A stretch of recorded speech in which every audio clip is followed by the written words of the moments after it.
Hi there. Thank you for joining us today. I'm Crystal Wittevrongle, collaborating with Common Sense Calgary, here to speak with Jeremy Wong, who is running for Ward 4 in Calgary's upcoming 2025 election. Jeremy, thank you so much for taking the time to chat with us today. Yeah, thanks for having me, and thank you to everyone who's listening. Awesome. Well, let's just jump right into it. Tell me a little bit about yourself and your background, and what gives you the foundation that you're going forward with into City Council.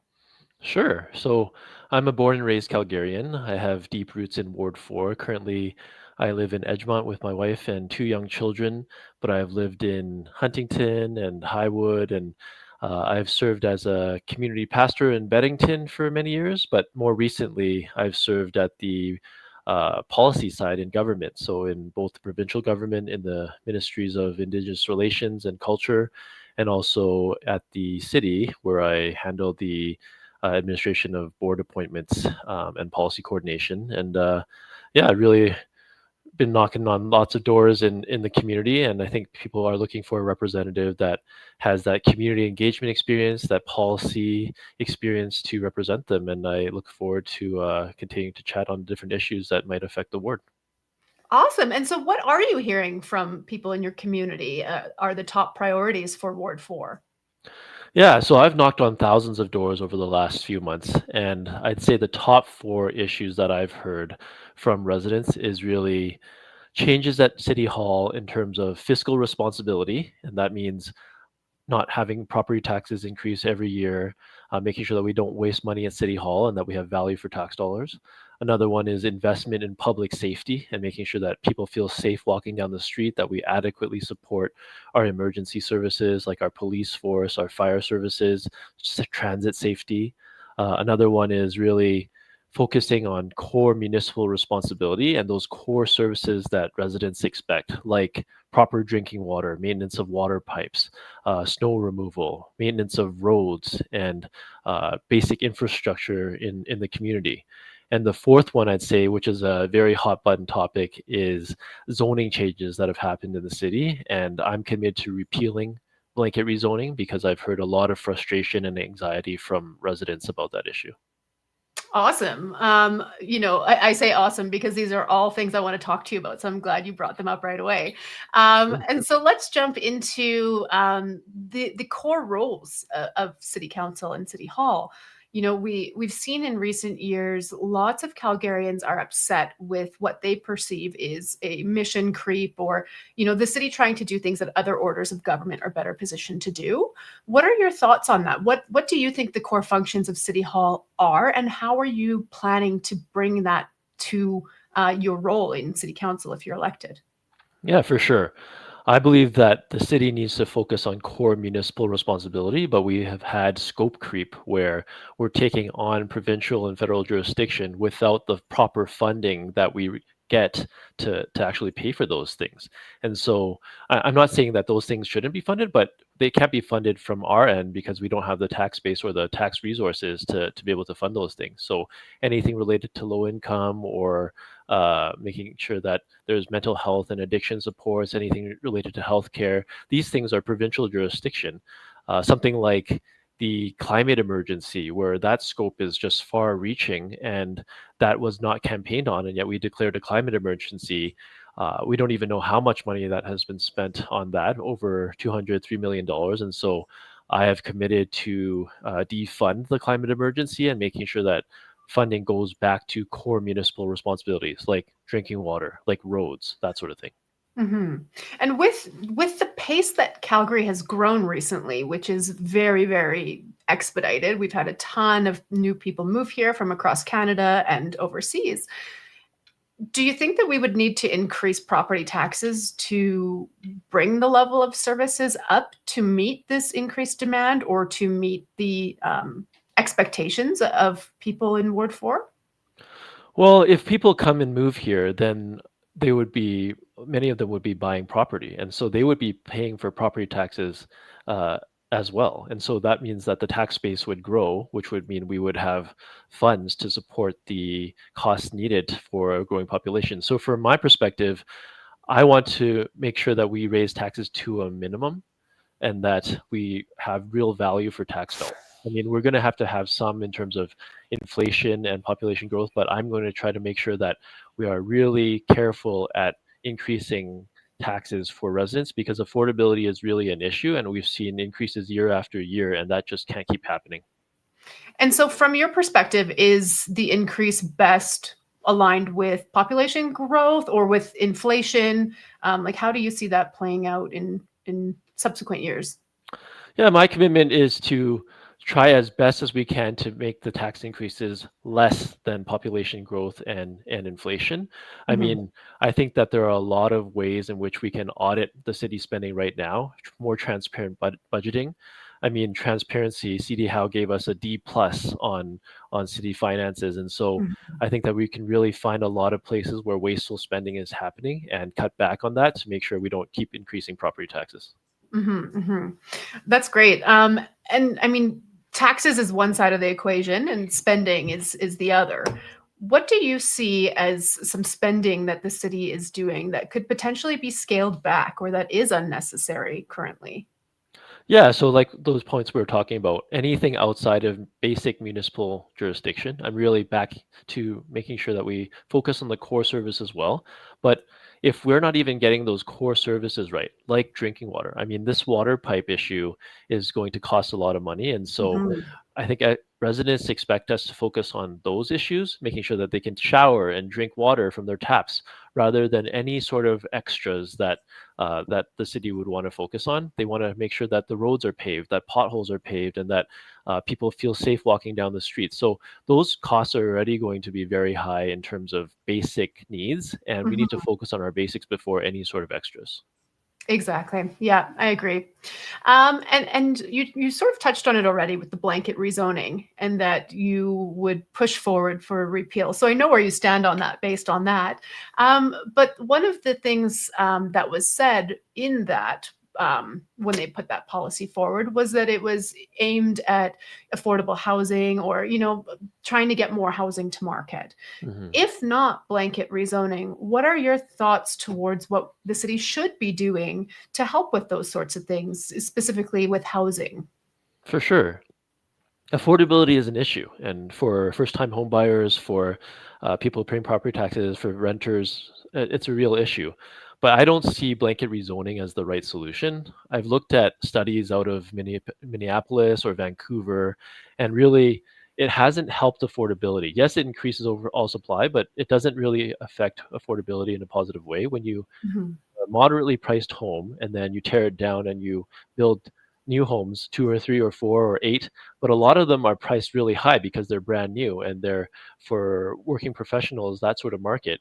It mhm, really doesn't bring affordability to an older neighborhood. And so my approach is really looking at the city land and saying what city land is available because I believe that there is a lot of city land available to be sold targeted for affordability projects, but also making sure that it's not blanket rezoning, but targeted zoning for areas such as close to transit, on major corridors, close to commercial areas and amenities. I think people who want the higher density locations and higher density housing want mhm, walkability to transit and walkability to stores and restaurants, that sort of thing. So it really needs to be targeted around those things and not everywhere all at once in the neighborhoods. mhm. Yes, yeah, and you bring up a good point when you're talking about transit and walkability and that sort of thing. One of the issues that we've heard a lot about is transit safety and how people are spending less time on transit overall. There's less ridership because safety has become such a significant concern. Even though there's some statistics that show violent or crime is down in some respects, there still are violent crime issues related to the C train, and so folks are avoiding that. Do you think that the current Calgary transit strategy is sufficient in dealing with the crime related to Calgary transit? No, I've heard from many residents and also transit workers who are fearful of the transit conditions right now. And we Mhm. see in the news often there's stabbings at C train stations, on buses. And so when I talk to families, they're fearful of having their teenagers or kids ride the train. They used to take the train down to downtown to work, but now people choose to drive instead of having to take the train. And so I Mhm. think that transit safety is very important, and I am committed to making sure that we have better public safety in Calgary, whether it be investing in transit and bylaw officers or the police force. I think it really starts with those who protect and serve. And we've also committed to hiring 500 more police officers in the city of Calgary. We also have the endorsement of the Calgary Police Association because they know that Communities First and myself, we are the candidates that are really dedicated to making sure public safety is a priority. Mhm. And so I know a few years ago, council had debated a closed gate system, the fare gates, but they ultimately rejected it because of costs and logistical issues. Is that something that you'd recommend revisiting as a safety measure, perhaps? I'm very open to piloting fare gates in perhaps a small amount of stations just to see how it'll work. I think that enforcement and cost recovery are issues, and Mhm. a lot of times, especially with the digital payment, people can see enforcement coming and then buy it right away, right? So I think that enforcement and cost recovery is an issue that we need to address. Mhm. And then that leads me to the Green Line LRT, everybody's favorite topic, it seems. And so we know that the project is shorter in terms of track length, more expensive, and will serve less people than it was originally positioned to do. What are your thoughts surrounding the Green Line LRT, just broadly and from a policy perspective? Yeah, I mean, I think that it has been a difficult issue for Calgarians for quite a long time. I Mhm. think that previous councils, dating back to Mayor Nenshi, was really just mishandled this project, and so it delayed, and the scope was not laid out clearly. The communication has been so poor. Even as a citizen, when I go online and search for updates on the Green Line over many years, it's very difficult to find accurate information on what the actual project is about and how much things are going to Mhm. cost. And so I think we have some lessons learned on that. It's really clear public engagement, transparency in terms of cost and also project scope, and maybe even saying what are the phases of the project that can be built out. I mean, we were going to get the whole leg from north to south done, and now it's only half of that, and then it shrank even further, and the costs are so high. So, I mean, cost continues to balloon, and I will continue to advocate for a north leg of the Green Line. But probably won't be funding for that for who knows how long. But in the meanwhile, I think up Center Street there needs to be a bus rapid transit system to make sure that people in my ward are serviced with reliable transit. Mhm. And there's been a lot of political pinballing with that. The province and the city have different opinions, and they have different priorities when it comes to the Green Line LRT. On mega projects like this, how do you think that the risks and the costs should be shared between those levels of government? I mean, I think that we need to advocate for as much federal and provincial dollars as we can. And for myself, I will collaborate with any level of government for the best thing for Calgary and for my ward. And so, as much funding as we can secure for the Green Line as possible, or for any other major infrastructure project like the event center or anything like that, I think we need to collaborate as well as we can with other levels of government for funding. Mhm. And if you were successful in representing your ward, as city councillor and another cost overrun were to be put onto your plate, how would you deal with that? I think we need to make sure that we have very close eye on auditing projects and making sure that finances are transparent. And Mhm. we need to have clear studies on what costs will be. I know that one issue is the underground or above ground issue for the Green Line downtown, and I think we just need to have more transparency on what those costs are, why people are saying the costs will be how much they are, and have really evidence based decision making on making decisions. And that leads me to thinking about the other mega projects or large projects that the city has signed on to in recent years. There's the four major projects with the new arena, the Arts Commons transformation, BMO Center expansion, Foothills Fieldhouse. The city's chief financial officer had said we should really only be taking on one of these projects without taking on too much financial risk or significant financial risk. But the city went forward with all four. What are your thoughts on that? I mean, it causes a bit of anxiety to see that we are taking on so much financial burden in these mega projects.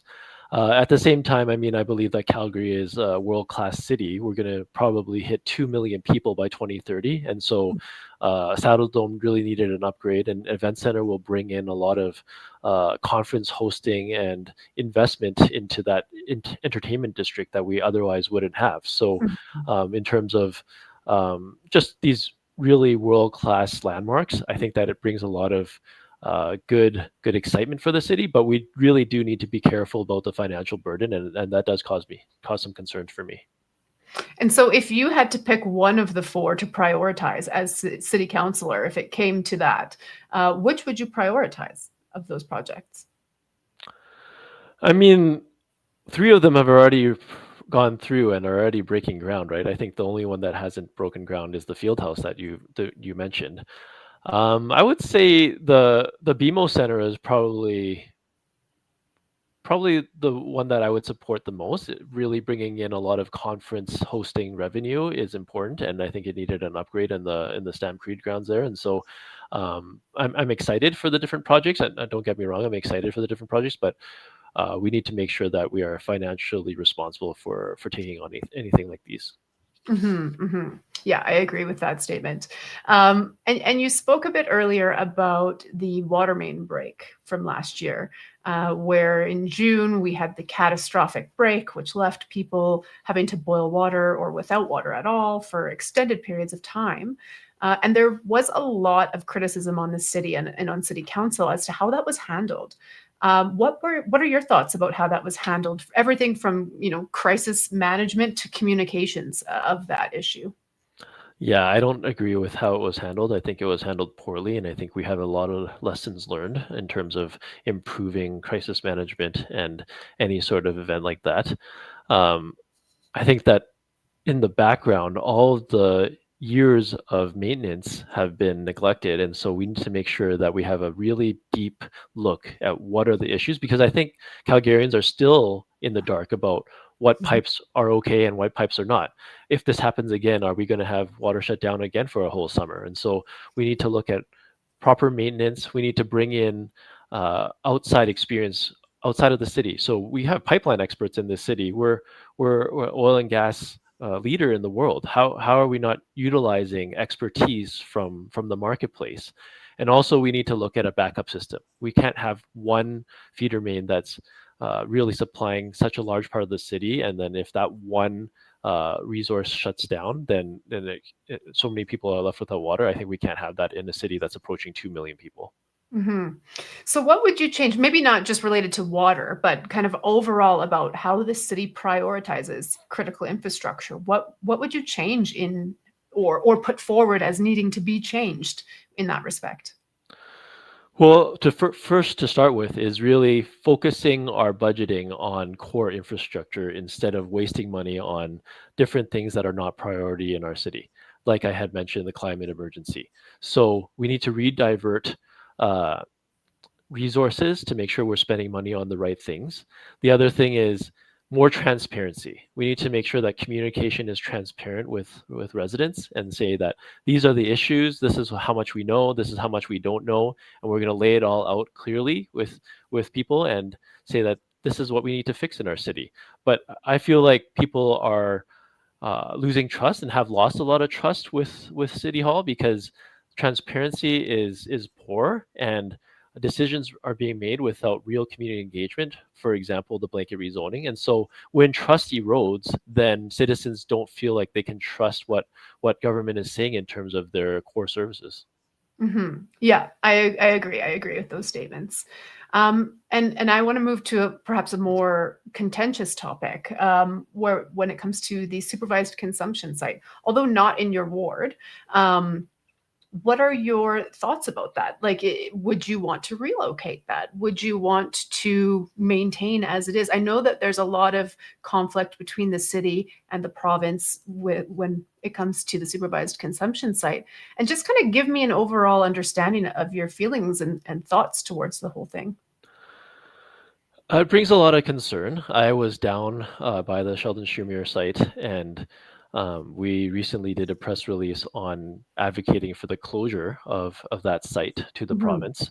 And I've talked to business owners and residents in that area, and just a lot of concern about public safety. It's really destroyed the feeling of safety. People walking down the street is just very, very concerning in that area. And so I do support closing the Sheldon Schumer, but at the same time, it is a vital part of the healthcare system in terms of mental health and addictions. And so if that is closed down, we need to have collaboration and discussion with the province, because this is a healthcare is a provincial jurisdiction. So Mhm. really, it's up to the province where it puts a new site, or if there's going to be a new site that opens. I fully support a spectrum of care and the recovery model. I think that it can't just be safe injection and that's it. I think it needs to be tied in with a recovery model of care, and it needs to be in collaboration with all of the different resources in the area, like the drop-in center, like the different nonprofit supports with the province on healthcare, to come up with a collaborative solution, and also in consultation with any communities that would be affected if it were to move elsewhere. And so if the city was, or sorry, if the province was to continue taking the lead, what role do you think the city should play as it relates to the supervised consumption site? I mean, anything that happens within the site in terms of healthcare delivery is the Mhm. province's role. Anything in terms of land use or public safety on the street is a municipal responsibility. And unfortunately, because of what we've seen taking place inside that safe injection site at Sheldon Schumer, it's spilling out onto the street where we need more police presence. We've committed to having a 24/7 police station downtown because of the increasing crime downtown. And so it it can't be separated so clearly, right? It spills Mhm. out, and we need to collaborate together on finding solutions. Mhm. And so if it's, the issues on the ground that relate to the supervised consumption site that are in municipal purview, I'm wondering like what you think about the criteria that should be used to guide like a relocation then, if those things are going to happen, with both the vulnerable populations that the site serves, but also the community.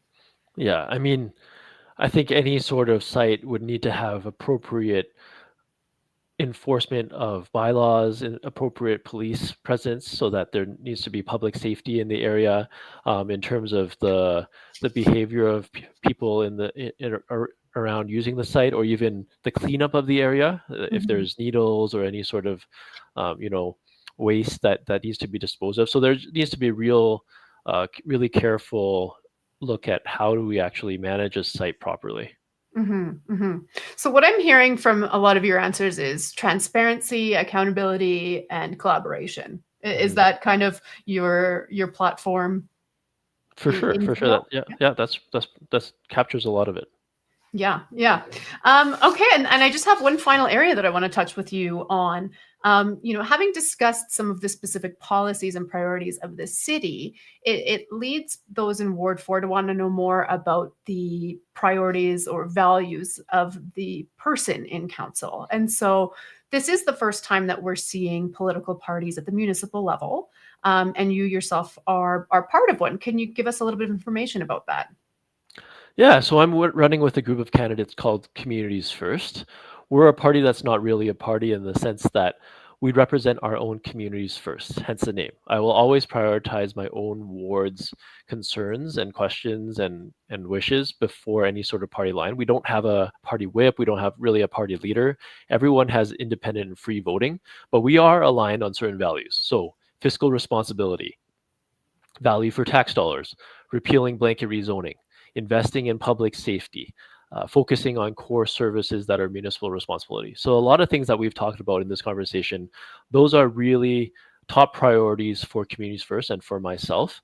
Mhm. And for me, when I hear from residents in Ward 4, they're looking for a representative that is competent, that has character, and also commitment to represent them well. And I feel like I bring those to the table in terms of my master's degree in public policy, my 15 years of leadership experience. I feel like I am a competent representative. In terms of character, I've served as a community pastor, and people have trusted me in the community to really walk with them in the most important parts of their lives. And in terms of commitment, I mean, I've always committed to being open to residents in terms of listening to the concerns. I've knocked on thousands of doors, visiting them at their homes, and I will always be a counselor that has an open door policy in terms of returning their emails or phone calls. So, yeah, I'm committed to representing Ward 4 well. Which, I mean, it's a little selfish because I'm in Ward 4, so I'm like I'm poking for myself too. And what about at the provincial or the federal level? Do you have any political affiliations there, whether personally or professionally? I know you did work in government, but it was more Mhm. the bureaucracy side, if I recall. So, my background is conservative. I'm fiscally conservative, but at the municipal level, I think that a councillor needs to be able to collaborate with any level of government productively. And at the end of the day, I'm focusing on practical issues. There's not really a left or a right way to fill a pothole, as people usually say. So I want to make sure that that pothole is filled. You know that we have drinking water, and that's really something that's core to any counselor and any municipal level of government, and not any party or ideology. Mhm, mhm. Well, thank you so much, Jeremy. This has been really, really insightful. And before we wrap up, is there one thing that you want to leave with viewers, both in your ward or just in general, leading into this election? Sure. I mean, I think this is a very important election for our city, for the future of our city. I think we can vote for more of the same, or we can really vote for some real change at City Hall. And I think that myself in Ward 4, along with Communities First as a whole in Calgary, will bring about that real change that people are looking for, especially listeners and subscribers to Common Sense Calgary. And so, yeah, I would really appreciate your support. My website is votejeremywong.ca if you have any questions or want to reach out.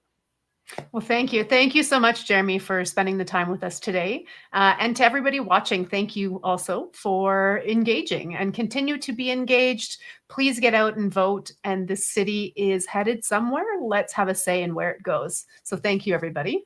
Thank you, Crystal.